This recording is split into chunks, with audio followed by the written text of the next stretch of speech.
어떤 청년이 빗길에 차를 몰고 가다가 차가 3번이나 굴르는 엄청난 사고를 당했습니다. 그런데 놀랍게도 이 청년은 한 군데도 다치지 않은 거예요. 기적이죠. 그래서 아버지에게, 아버지, 오늘 제가 기적을 경험했습니다.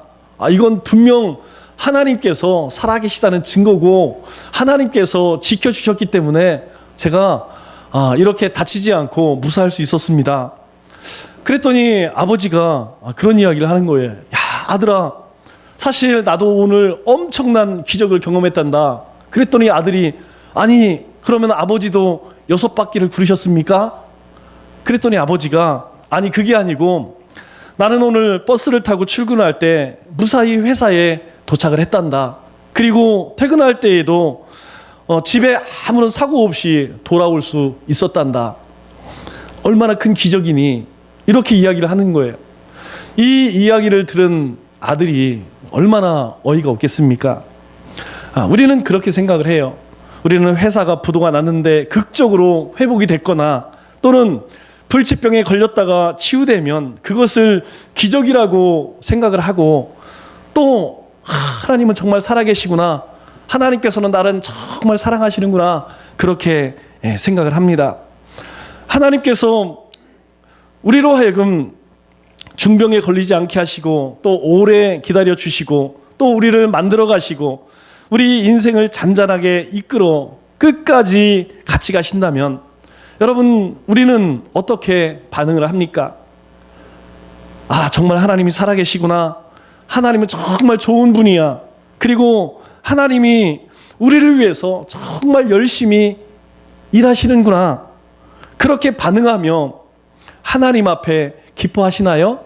사실 그런 사람은 별로 없습니다. 우리의 죄성은, 사람의 죄성은 하나님께로 가까이 가려고 하지 않는다는 것이죠. 마치 자석과 같아서 우리의 죄성이 악하기 때문에 악한 쪽으로 가려고 한다는 거예요. 사람의 죄성은 언제나 하나님 쪽으로 그다지 가고 싶어 하지 않는다는 것입니다. 하나님을 이용하려면 하지 하나님 편에 서지 않으려고 한다는 것이죠. 하나님을 이용한다는 것은 내 마음에 맞는 일이 벌어질 때만 하나님을 하나님으로 여긴다는 것이죠. 흔히 많은 사람들이 그런 이야기를 합니다. 여러분, 세상 사람들만 하나님이 어디 계셔? 그런 이야기 하는 게 아니에요. 우리가 낙심이 되어지고 시험에 빠졌을 때, 어려운 일을 겪을 때에 나도 모르는 사이에 내 마음 가운데 그런 생각이 들 때 있어요. 하나님이 어디 계신가? 왜 하나님께서 살아계시다면 왜 하나님이 살아계신 것을 보여주지 않는가?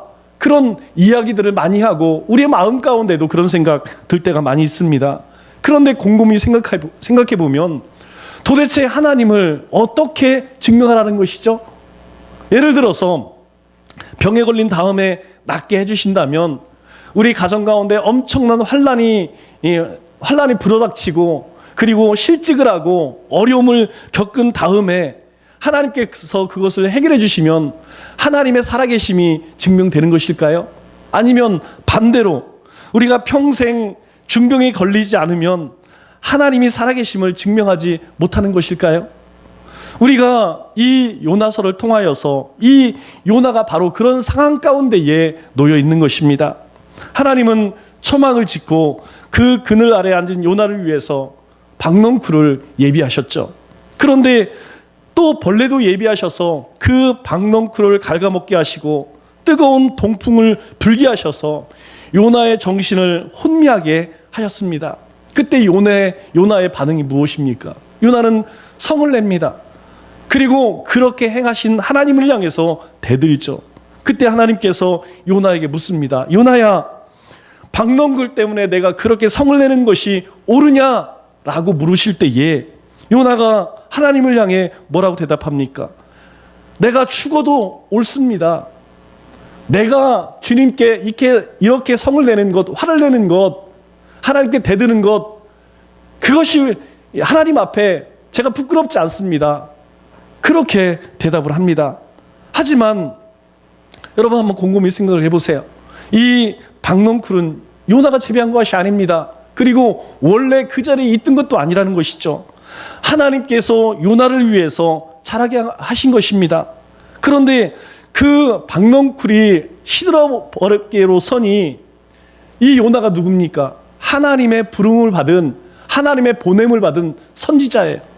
이스라엘 백성들 가운데서 특별히 부름을 받은 선지자인데, 그럼에도 불구하고 하나님 앞에 어떻게 합니까?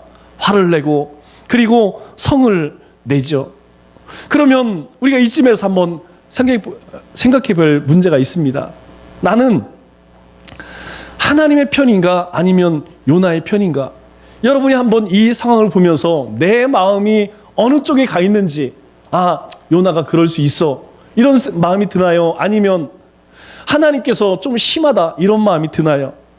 우리는 죽을 만큼 자신이 옳다고 우기는 이 요나가 하나같이 너무 심하다, 좀 심하다, 야, 이것은 좀 아닌데 라는 생각을 합니다. 하지만 전적으로 하나님 편을 들기도 쉽지가 않아요. 왜 그렇습니까?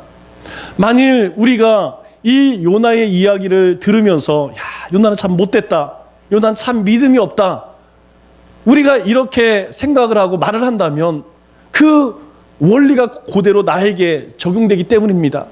왜냐하면 요나를 통하여서 누구의 모습이 보여지냐면 바로 내 모습이 보여진다는 것이죠. 요나가 하나님의 편에 서지 않는 것처럼 우리 인생도 우리가 곰곰이 생각해 보면 항상 하나님이 기뻐하시는 쪽에 서지 못했다는 것을 발견하게 되는 것이죠. 바로 우리가 그렇게 연약하다는 것입니다. 우리는 하나님의 편에 서기보다는 그 반대편에 설 때가 훨씬 많다는 것이죠. 우리가 인생을 살면서 배우는 한 가지가 있습니다. 모든 것이 편하고 잘 살고 그리고 형통된다고 해서 우리가 하나님 앞으로 나가느냐? 그렇지 않다는 것이죠. 오히려 그렇지 못했을 때, 우리가 병들었을 때, 어려움을 당했을 때, 우리의 자녀들의 문제가 여러 가지로 꼬였을 때에, 그리고 힘겹고 고난이 찾아올 때에 오히려 우리는 더 하나님 앞에 나아갔다는 것이죠. 하나님 앞에 엎드렸다는 것이죠. 그런데 우리의 삶 가운데 하나님께서 더 많은 것으로 더해 주셨을 때에 우리는 하나님 앞에 더 열심을 다하여서 나가지 못한 우리의 모습을 보게 됩니다. 하나님이 기뻐하시는 사람으로 그렇게 변화되어져야 함에도 불구하고 우리 가운데 부요함을 누릴수록, 우리의 삶의 풍요함을 누릴수록 우리는 그 하나님이 기다리시는 자리에 나가지 못했다는 것을 우리가 보게 됩니다. 다시 이야기해서 사람은 하나님께서 원하시는 대로 안 된다는 것을, 하나님께서 뜻하시는 대로 살지 못한다는 것을 이 요나를 통하여서 증명하고 계신 것이죠. 요나가 보여주는 또 하나의 표적이 바로 이것입니다. 하나님은 이스라엘 백성들에게 은혜를 베푸시고 그들을 불러서 선지자를 통해서 끊임없이 하나님의 말씀을 주셨지만 이스라엘 백성들은 어떻습니까? 주님이 오시는 그날까지 하나님 쪽에 서지 않아요. 하나님의 말씀을 쫓지 않습니다. 하나님께 순종하지 않습니다. 오히려 하나님의 반대편에 서죠. 이렇게 죄인은 절대로 하나님 편에 설 수 없다는 것이죠. 그것은 예수님만이 가능하죠. 여러분, 우리 안에 바로 주님께서 함께 하지 않으면 어찌 우리가 예배를 드리겠습니까? 주님께서 우리와 함께 하지 않으면 우리가 어떻게 세상을 미워하고 죄를 멀리하겠습니까? 주님께서 오셔서 우리에게 보여주신 것이 무엇입니까? 죽기까지, 주님께서 자신을 희생하기까지 우리를 사랑하시는 모습을 보여주시죠. 사람으로서는 이 일을 할 수가 없습니다. 그러나 하나님께서 우리를 얼마나 사랑하시는지 예수님을 통하여서 우리에게 보여주신 것이죠. 요나의 표적으로 우리에게 확인시켜 주신 것입니다. 하나님께서 요나에게 뭐라고 말씀하십니까? 내가 이 박넝쿨 때문에 성내는 것이 옳으냐? 주님께서 얼마나 어이가 없으시면 세상을 만드신 창조주 하나님께서 요나에게 이렇게 묻습니까? 그때 요나가 뭐라고 이야기합니까? 내가 성내어 죽기까지 할지라도 옳으니이다. 내가 죽을지언정 내가 하는 행동이 옳습니다. 그렇게 주님께 대들죠. 그러자 요나에게 박넝쿨을 주신 하나님께서 어떻게 하십니까? 그 박넝쿨을 거두어 가시죠. 왜 그렇습니까? 왜 주님께서 지금 요나에게 그렇게 생명과 같은 그늘을 만드신 박넝쿨을 주셨는데 그것을 거두어 가십니까? 왜 그렇게 하실까요? 그것은 요나에게 하나님이 어떤 분인지, 하나님 자신이 어떤 분인지 보여주기를 위함이죠. 여러분, 하나님께서 요나에게 보여주고 싶은 것, 가르쳐주고 싶은 것이 무엇입니까? 하나님 자신이라는 것입니다. 내가 너를 얼마나 사랑하는지, 내가 이 니느웨를 얼마나 사랑하는지, 하나님께서 이 세상을, 하나님 만드신 사람을 얼마나 사랑하는지 너는 알고 있느냐? 그것을 계속해서 말씀하시고 그것을 계속해서 보여주시는 것이죠. 그런데 요나는 어떻습니까? 박넝쿨 때문에 기뻐하였지만 정작 하나님을 알지 못하였기 때문에 박넝쿨 때문에 하나님 앞에 분노하는 것입니다. 우리도 우리의 삶도 어떻습니까? 우리의 삶도 가만히 들여다보면 내 뜻대로 되지 않으면 불평하고 원망을 쏟아내죠. 여러분, 다른 것 때문에 우리가 불평하고 원망하는 것이 아닙니다. 내 뜻대로 안 되기 때문에, 내 마음대로 안 되기 때문에 우리가 자녀를 향해서 왜 화를 냅니까? 내 마음대로 안 되니까 이 자녀가 좀 더 열심히 공부했으면 좋겠는데, 조금 더 열심히 살았으면 좋겠는데, 좀 더 열심히 믿음 생활했으면 좋겠는데, 그렇게 안 하기 때문에 우리는 실망하는 것이고 불평하는 것이죠. 여러분, 우리 아이들을 보면 사탕이 있죠. 이 사탕이 까지지 않는다고 해서 막 짜증을 부려요. 저는 이 아이들만 그러는 줄 알았습니다. 그런데 사실 아이들만 그런 게 아니에요. 어른들도 마찬가지입니다. 가끔 우리 음료수를 딸 때에 이 음료수병이 잘 따지지 않는 것들이 있어요. 우리가 차갑게 식어진 씨앗이 됐다고 우리 이야기하죠. 안 따집니다. 막 옷을 가지고 또 수건을 가지고 돌려도 안 따질 때 여러분 어떤 마음이 듭니까? 저는 그렇더라고요. 이 병막에 따지지 않는 그것 때문에 신경질이 나요. 화가 납니다. 왜 그래요? 마음대로 안 되니까. 그것이 속상해서 화를 내고 짜증을 부리는 것이 우리의 연약함이라는 것이죠. 그러면 우리의 신앙생활은 누구의 뜻대로 하는 것입니까? 여러분, 우리가 신앙생활을 할 때에 우리가 내 뜻대로 하는 것이 신앙입니까? 아니죠. 신앙생활이라는 것은 다른 것이 아니고 신을 바라본다라는 뜻이에요. 주님께서 우리 가운데 임하셨기 때문에 나는 죽어지고 내 모습은 없어지고 이제 내 삶 가운데에 무엇만 드러나요? 주님만 드러나는 것이죠. 주님처럼 생각하고 주님처럼 말하고 주님처럼 살아가시는 것, 그것이 신앙생활입니다. 그것이 아니라면 우리는 신앙생활이라고 이야기할 수 없어요. 여전히 내 생각대로 내가 하고 싶은 대로 한다면 그것은 신앙생활이 아니라 종교생활이죠. 여러분, 다른 종교들을 한번 보세요. 그들은 우리는 공자 맹자를 섬깁니다, 우리는 석가를 섬깁니다 라고 이야기하지만 여러분, 그렇게 그들이 믿는 신들의 가르침을 쫓는 사람들 저는 못 봤어요. 여전히 그들은 자신이 믿는 신이 있지만 자신대로 살아간다니까요. 오늘 우리의 삶도 마찬가지라는 것이죠. 우리가 주님을 믿습니다, 주님이 나의 구원자이시고 하나님의 아들이십니다 라고 분명히 믿음의 고백을 하였지만 만일 우리의 삶 가운데 여전히 우리의 뜻대로 살아가고 있다면 그것은 신앙생활이라고 말할 수 없는 것이죠. 하나님은 요나에게 이 문제를 가르쳐주고 계신 거예요. 하나님께서 요나에게 거듭거듭 말씀하시는 것이 무엇이냐면, 요나야, 내가 옳다고 하는 것과 하나님께서 옳다고 하는 것, 그것이 같느냐? 다르다는 것이죠. 요나가 옳다고 하는 것과 하나님이 옳은 것이요 달라요. 어디서 확인할 수 있습니까? 우리 요나서 4장 9절 말씀, 이렇게 말씀을 합니다. 내가 이것 때문에 화나는 건 옳으냐? 아니라는 것이죠. 요나는 내가 죽기까지 할지라도 옳습니다. 요나가 옳은 것과 하나님이 옳다고 하는 것은요 전혀 다른 별개의 문제가 되어버렸어요. 그뿐만이 아닙니다. 10절로 11절 말씀을 보면 동일하게 이야기해요. 내가 수고도 아니하고 재배도 아니하였고 하룻밤에 났다가 하룻밤에 말라버린 이 박넝쿨을 아꼈거든. 하물며 이 큰 성읍 니느웨에는 좌우를 분별하지 못하는 이 많은 사람들이 있는데 내가 어찌 아끼지 아니하리요. 지금 요나가 아끼는 것과 하나님이 아끼는 것 가운데는 엄청난 충돌이 일어나고 있다는 것이죠. 사실 우리 신앙의 대부분의 문제들이 바로 여기서 시작되는 거예요. 우리의 삶에 왜 우리가 하나님의 뜻대로 하나님이 말씀하신 그 말씀을 쫓아 살지 못하느냐, 바로 이 문제라는 것이죠. 내가 옳다고 하는 것과 하나님이 옳다고 하는 것, 하나님이 아끼시는 것과 내가 아끼는 것, 그것이 너무 다르기 때문에 오늘 우리의 삶 속에서는 계속해서 하나님과 충돌이 일어나고 말씀과 충돌이 일어나고 그 사이에서 갈등이 일어나고 영적인 그런 연약함들이 드러나는 것이죠. 우리가 옳다고 여기고 우리가 아끼는 것을 내려놓지 못하는 한 우리는 우리가 살아가는 동안 끊임없이 이 싸움을 벌여야 한다는 것입니다. 문제는 우리도 요나처럼 하나님의 사랑 때문에 분노할 수 있다는 거예요. 참 이상한 말씀이죠. 우리 요나서 1장 2절 말씀을 한번 보겠습니다.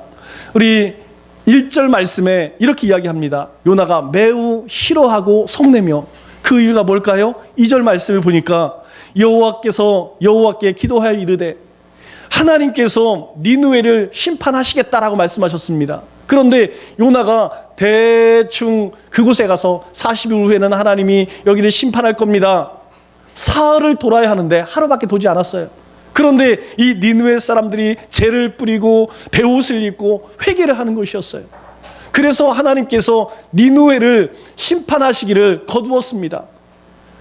그 하나님을 향해서 요나가 기도하는 기도의 내용입니다. 하나님, 제가 고국에 있을 때에 제가 이럴 줄 알았다니까요. 하나님께서는 니느웨를 처음부터 심판하려고 하지 않았잖아요. 그래서 제가 어떻게 했습니까? 다시스로 도망간 거 아니겠습니까? 왜요? 주님은 은혜로우시고 자비로우시고 노하기를 더디하시며 인애가 크시기 때문에 분명 그들이 회개만 하면 하나님 용서해 주실 거잖아요. 제가 그것을 이미 알고 있었어요. 그렇게 이야기하는 거예요. 한번 보세요. 요나 자신은 지금 하나님의 사랑을 누리고 있습니까? 아니면 하나님의 은혜를, 하나님의 사랑을 잃어버렸습니까? 여러분, 이것은 명백히 하나님의 사랑을 잃어버린 모습이에요. 전형적인 모습이죠. 하나님을 향해 지금 원망을 쏟아내고 불평하는 이 모습은 하나님의 은혜를 잊어버렸어요. 하나님의 사랑을 잃어버렸습니다. 그런데 하나님께서 다른 사람들에게 베푸신 은혜에 대해서는, 사랑에 대해서는 어떻게 하고 있습니까? 분노하고 있는 것이죠. 자기는 하나님의 사랑을 잃어버렸으면서 하나님이 이 니느웨를 향해서 은혜를 베푸시고 사랑을 베푸신 그것에 대해서는 화를 내고 있는 거예요. 분노하고 있는 거예요. 여러분, 이것을 뭐라고 이야기합니까? 전형적인 네로플람 아니에요? 오늘 우리가 이 시대에 분노하는 이유가 무엇입니까? 기회는 평등하고 과정은 공정하고 결과는 정의롭게, 그렇게 다 기도했죠. 그런데 실제로 그런 사회가 만들어져 가고 있습니까? 전형적인 거짓말이죠. 여러분, 우리는 이것에 속지 말아야 한다는 것이죠. 이스라엘 백성들이 이 땅에 오신 예수님을 왜 십자가에 못 박았습니까? 그들은 예수님께서 죄인을 구원하시기 위해 십자가를 지시기 위해 오셨다고 믿지 않았어요. 그들은 로마를 뒤집어 엎을 수 있는 그런 정치적인 힘을 가진, 그리고 군사적인 힘을 가진 왕을 원했죠. 예수님께서 예루살렘에 입성하실 때 무엇을 타고 입성했습니까? 예수님께서 예루살렘에 올라가실 때에 나귀를 타고 올라가셨어요. 여러분, 왜 나귀를 타셨을까요? 이 나귀는 평화를 상징하기 때문입니다. 만일 예수님께서 전쟁을 원하셨다면 나귀를 타고 오시겠습니까? 아니에요. 말을 타고 오셨겠죠. 예수님께서는 아직 이스라엘과 온 인류를 심판할 마음이 전혀 없으셨다는 것입니다. 십자가를 지고 우리를 구원하셔서 우리를 하나님 앞으로 이끌어 가시기 위해 주님께서는 나귀를 타셨다는 거예요. 십자가를 지셨다는 것입니다. 이것이 주님의 마음이라는 거예요. 우리를 향한, 세상을 향한 주님의 마음이라는 것입니다. 예수님은 이스라엘을 편들기 위해 오신 것이 아니라는 거예요. 예수님께서는 이스라엘 백성들을 저 로마의 압제로부터 구원하시기 위해 온 것이 아니라 이스라엘을 구원하시기 위해, 온 인류를 구원하시기 위해 이 땅에 오셨다는 것이죠. 그래서 아직 심판의 때가 아니기 때문에 한 사람이라도 더 구원하시고자 하는 것이 예수님의 마음이라는 것이에요.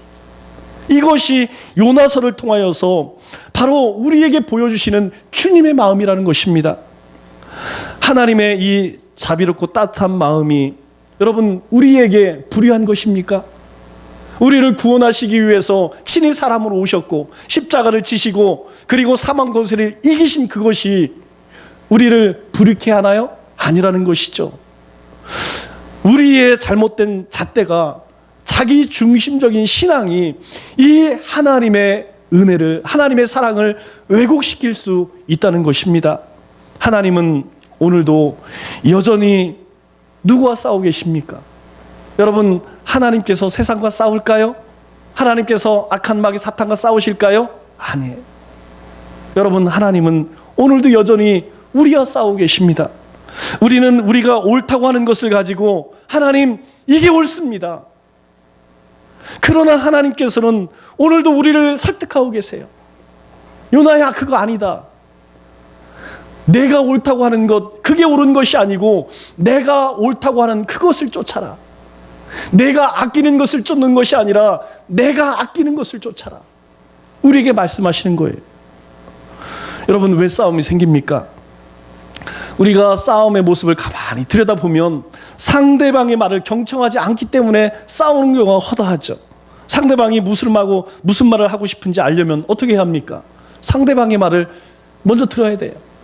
상대방이 무슨 말 하는지 잘 들어야지 내 마음도 쏟아낼 수 있는 것이죠. 그런데 우리는 그거에 익숙하지 않아요. 상대방이 말하기 전에 내 얘기를 먼저 하죠. 그리고 내가 한 말이 옳다고 이야기하죠. 우리가 먼저 들어야 하는데 우리는 하나님의 말씀을 경청하지 않는다는 것입니다. 하나님께서 요나에게 그러셨던 것처럼 우리에게도 박넝쿨과 벌레와 뜨거운 동풍을 주실 것입니다. 우리도 박넝쿨 때문에 하나님 앞에서 크게 기뻐할 때가 참 많았어요. 여러분, 지금까지 우리의 삶의 모든 것들은 어디서 온 것이죠? 우리의 자녀들, 지금 누리고 있는 평안함, 이 기쁨, 만족, 이 모든 것들은 하나님께서 우리에게 주신 박넝쿨이에요. 그런데 때로는 이 박넝쿨 때문에 하나님께 성낼 때도 있을 것입니다. 또 벌레가 와서 박넝쿨을 갉아먹고 뜨거운 동풍 때문에 정신이 혼미해지는 어려운 경험도 하게 될 것입니다. 그러면서 우리는 여전히 우리를 기다리시는 하나님을 발견하게 되는 것이죠.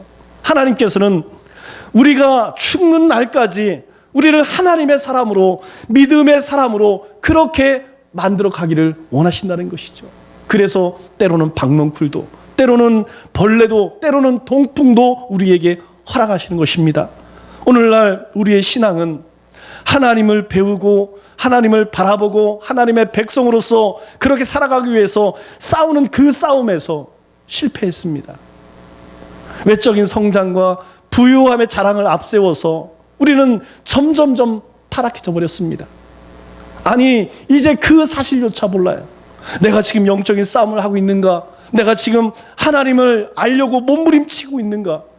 이런 생각조차 하지 않는 그런 시대를 살아가고 있습니다. 세상 사람과 믿는 사람들 차이가 전혀 없는 모습을 여러분, 우리는 쉽게 찾아볼 수 있어요. 하나님의 사람이나 그리고 세상 사람이나 목표가 똑같다는 것은 하나님이 없다는 것이죠. 여러분, 하나님이 우리 가운데 계시다면 우리는 세상 사람들처럼 그렇게 살아갈 수가 없습니다. 아니, 우리는 단 한순간도 그렇게 살아갈 수 없죠. 하나님은 우리가 성공하고 돈 많이 벌고 성공하고 건강하게 잘 사는 것보다 우리를 만들어 가시고 우리가 하나님의 사람이 되고 우리를 거룩한 사람으로 만드는 것에 더 관심이 있으시다는 거예요. 그래서 주님은 끝까지 우리를 설득하십니다. 우리가 옳다고 여기는 고집과 내 뜻대로 되지 않으면 억울해하고 불평하는 그 마인드를 내려놓아야 한다는 것이죠. 이것을 붙들고 있는 한 우리는 하나님 아버지의 마음을 절대 볼 수가 없다는 것입니다. 오늘 본문 말씀을 우리 다 같이 한번 읽어볼까요? 같이 한번 읽겠습니다. 시작. 여호와께서 이르시되 내가 수고도 아니하였고 재배도 아니하였고 하룻밤에 났다가 하룻밤에 말라버린 이 박농쿨을 아꼈거든.